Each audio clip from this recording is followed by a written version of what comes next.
Hello and welcome to Zoo TV. I'm Channing Reid. He's an accomplished man who has held different administrative positions within higher education, has over 25 years in the business. He's a Southern California native, and he happens to be the president of APU, Dr. Paul Ferguson, the 17th president of the university. Thank you so much for joining us here for a special exclusive interview. Thanks, Channing. It's great to be here. Good to be with you.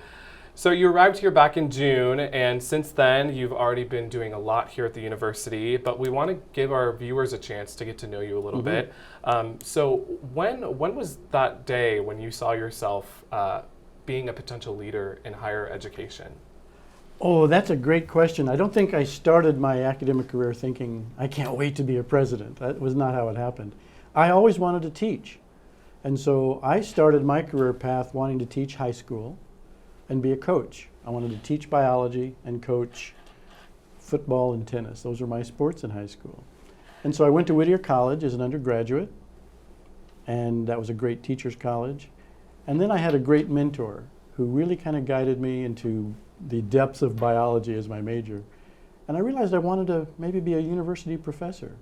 So I got excited and went to graduate school and majored in pharmacology and toxicology, which is an exciting field about drugs and chemicals in the environment. And then I enjoyed a wonderful career in higher education as a professor. I enjoyed being a scholar. I enjoyed my student interaction. I enjoyed engaging with the community on public risk assessment. And it really wasn't until I was deciding to go further down that road that the provost of the University of Louisiana kind of mentored and counseled me and said, before you take that faculty position and become the science professor that you were thinking about, why don't you consider administration? Think about using your gifts in a different way. And so through his leadership and mentorship, I became the Dean of Graduate Studies and Research at the University of Louisiana. And that's the first time I said, maybe I could use my gifts and commitment to leadership in a broader sense other than the sciences. Wonderful. Do you have any defining moments in your life, professionally or personally, that inspired you to be a leader in public and private education? That doesn't necessarily have to be in a president position or a provost, but even as a professor. I think at every point in my career, whether it be that movement from a professor to an administrator, from a dean to a vice president, from a vice president to a president, there are always those models, role models that you see that really show you how it really can be great. And so if you're really a student of leadership like I've tried to be, how do you become the best leader possible? And I firmly embrace the concept of servant leadership. How do you serve the people you lead first? You really see those kind of models and the impact that has on the whole organization. The organization thrives when the leader serves the population. And so I've had really great mentors throughout that time period. And so I would say there's just been a number of key role models, whether it's been another president of a university, another dean, or leadership. And I've just loved the study of leadership, so my library has lots of leadership studies. You really just get to see what good leadership is, and you really aspire to do that. Well, I got the chance to meet with you briefly outside on Kresge Plaza the day that they announced you as the 17th president. I'm sure that was a special day for you. It was a wonderful day. And you said in that short week that was leading up to that announcement day that you were, quote, difference makers were made real to you. So reflecting on that day and to where you are now, how has your time as president of APU been so far? Well, that still is true. I mean, I think I love that byline of APU, cultivating difference makers, and what that really means at a Christ-centered institution. So if we really believe that we are committed to Christ-centered academic excellence, and the graduates of our campus go out and change the world for Christ, they are difference makers. And so I've had the wonderful opportunity to meet current APU students, alums who've been out for 10 or 15 years, who are in Washington, D.C. or in other parts of the country. And they are making a difference, whether it be in government, in medicine, in law, in politics. I'm incredibly impressed with the depth of their skill set as professionals, whether they major in political science or biology. And I'm really also deeply impressed by their Christ-centered commitment to serve God in the discipline that they have.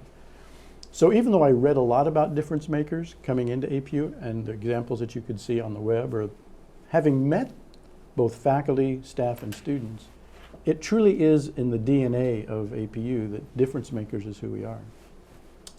Love that. Do you have a favorite memory so far being here? So far here? Yes. Oh, there's so many. I mean, really, that's hard to say. I think I have enjoyed immensely working with the Student Government Association. We've had a couple of great engagements. We've had dinner over at the President's house together. We've had dinner together at Vice President Simon's house. But I have richly enjoyed getting to know them as difference makers, even though they're still here. They're being cultivated, but they're doing great. I think the engagement that I've had with the Board of Trustees has been very special, and I think you may have heard me tell the story of the Renewed Hope Grant. But that's where one of the board members contacted me early on saying, I believe where we're going. I believe that I've got renewed hope in where APU is coming out of a very difficult season. And they donated $1 million for us to get there. That was an affirmation of where APU is going, an affirmation of difference makers amongst the board. So wonderful engagement with the students, wonderful engagement with the board. And I think my real wonderful memories with the faculty and staff are those individual connections, whether there's a faculty or staff member that's meeting in my office, whether I'm discussing really challenging issues with the Senate. I have enjoyed incredibly deep, focused, and meaningful interactions. It's moving us forward down the strategic plan.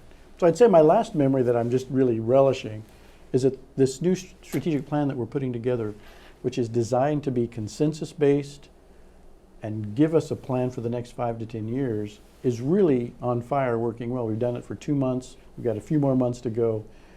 But as I see the members of that committee engage and provide great ideas, and as we come up with aligned recommendations, APU is really on a wonderfully positive trajectory. And the memories I have of each of that is seeing people come together, and I use this phrase, lovingly candid. You got to tell how it is. Don't, but also be careful about how you say that. Be kind, generous. And that has really been a hallmark of my interactions. In one of our initial Zoo News reports about you beginning your presidency here, you admired John Wallace's commitment to student service by saying, quote, he's a very good example of a student-centered president. Is that a tradition that you plan on to continue? Oh, absolutely. I would say that I'm a very student-centric president, probably in a different mold than President Wallace.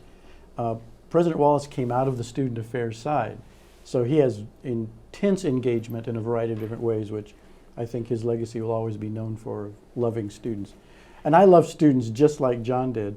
I probably will be known for engagement, but also kind of help the infrastructure to provide a variety of new and different initiatives for student opportunities.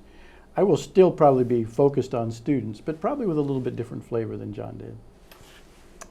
Last month you got a chance to experience your first dinner rally. Oh, yes. Yes, which that was an amazing night. We got to hear from you a little bit towards the end of the event. You basically said that you were talking to those that were in attendance there and the donors, and you said that APU is back. What do you mean by that? Well, it's kind of a shorthand way of saying, here we go. Look, we all know that APU has come through a very difficult time over the last couple of years. And that would be defined both in a financial way, went through some very significant financial challenges. Morale was low, direction was low. We haven't had a strategic plan in a good 15 years. And so there became some real challenges to where we were going and how people felt. Obviously, the faculty and staff were struggling about where we're going and what's our certainty, what's our future.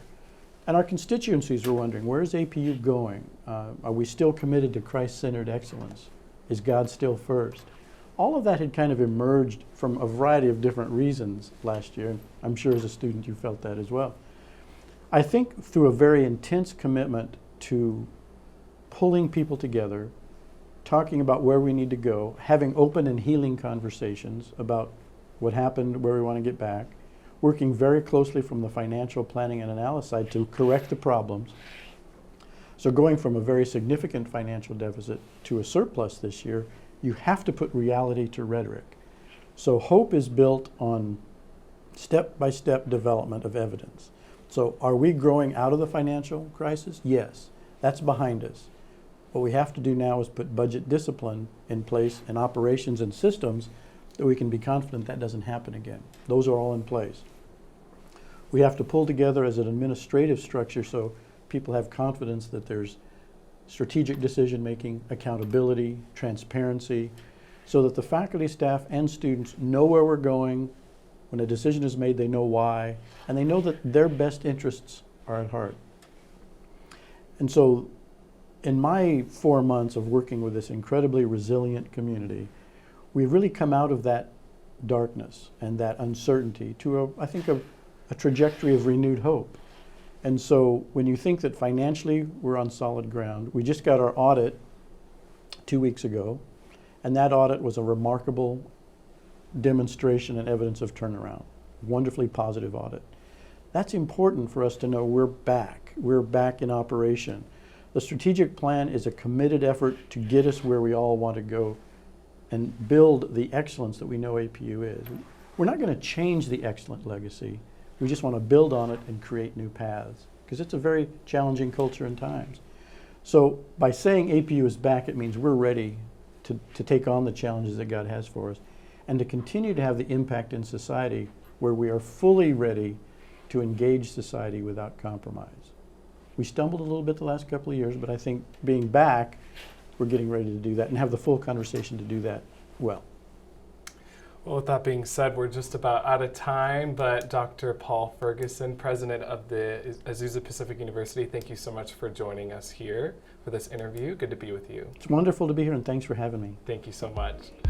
Well, thank you for watching Zoo TV. I'm Channing Reid. You can stay connected with breaking news and the latest updates by following us on Zoo Media on Facebook, Twitter, Instagram, and by visiting our website, zoonews.com. Have a great night.